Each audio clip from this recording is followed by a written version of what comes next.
क्या कभी ऐसा महसूस हुआ है कि कोई अनदेखी शक्ति हमारे मूड, हमारी पसंद और हमारी पूरी जिंदगी को कंट्रोल कर रही है?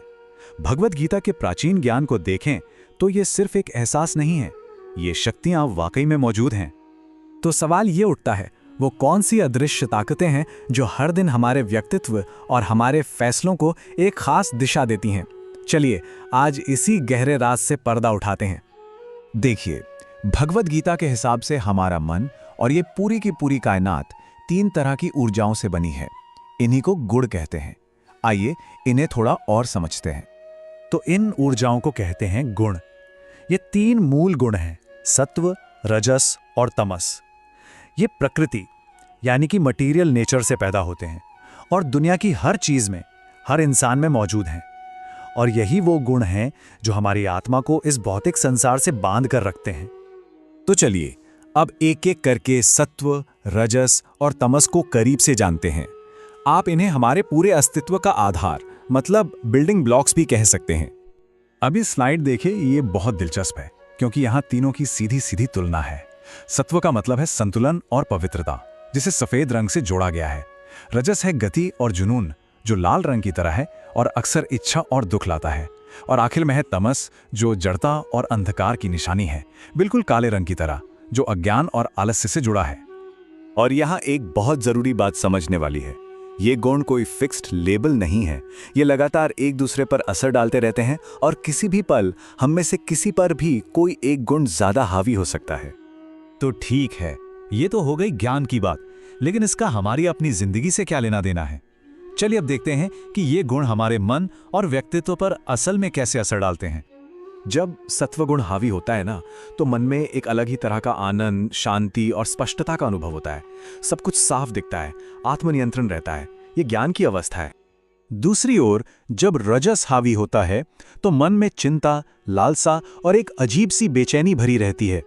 ये एक तनाव वाली हालत है जिसमें इंसान लगातार कुछ न कुछ करने की इच्छा से घिरा रहता है। और जब तमस का असर सबसे ज्यादा होता है तो हर तरफ आलस, कंफ्यूजन और अज्ञान छा जाता है।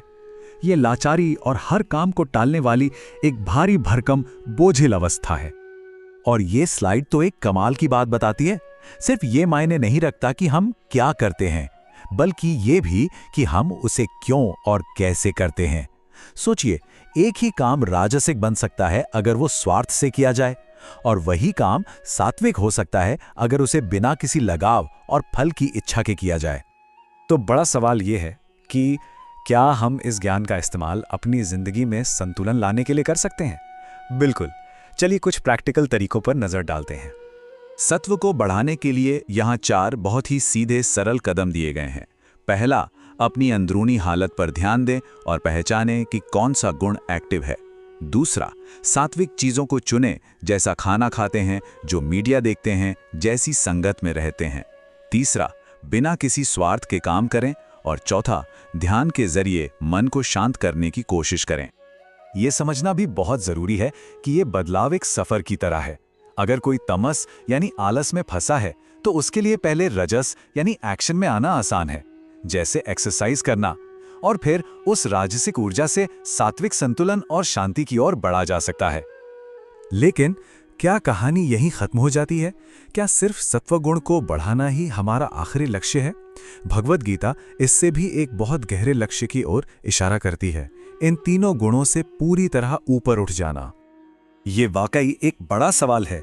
क्या सिर्फ अच्छा या सात्विक बन जाना ही आध्यात्मिक यात्रा का अंत है, या मंजिल कुछ और है? भगवद गीता इसका एक बहुत साफ जवाब देती है।